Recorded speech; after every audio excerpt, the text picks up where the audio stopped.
भारत माता को परम वैभवशाली, स्वस्थ, समृद्ध, समर्थ बनाने के लिए देश में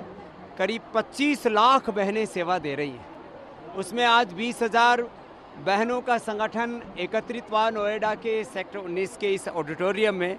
21 जून के इंटरनेशनल योग डे की तैयारी के लिए,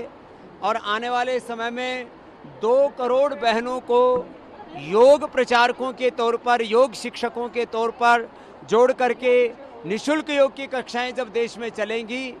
तो देश स्वस्थ भी बनेगा, रोग मुक्त भी बनेगा, और रोगों से आज़ादी, नशा से आज़ादी,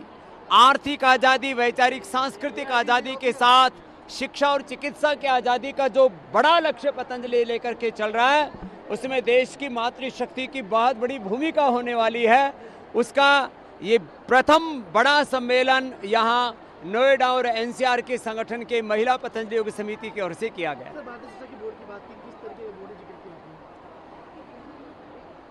दुर्भाग्य से कोई भी सेंट्रल बोर्ड या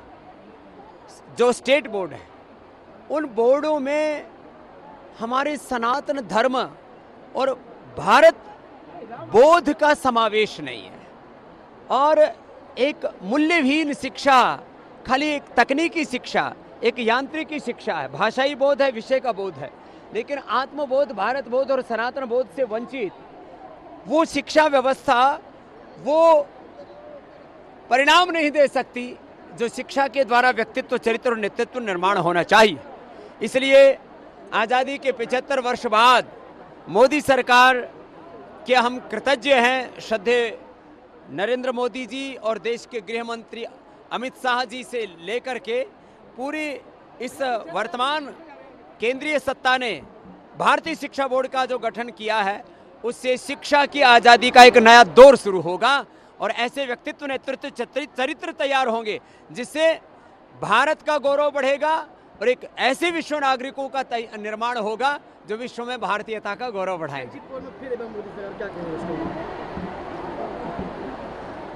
मोदी जी का नेतृत्व, उनकी नीतियां, उनका व्यक्तित्व, उनका चरित्र इतना विराट है।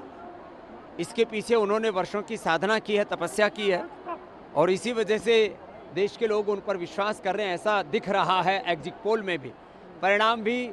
ऐसे ही इसी के आसपास होंगे ऐसा दिखता है, क्योंकि मोदी जी का जो एक हिमालय जैसा व्यक्तित्व है, उसके सामने दूसरा व्यक्ति खड़ा नहीं हो पाता है, और इसीलिए देश उन पर विश्वास कर रहा है।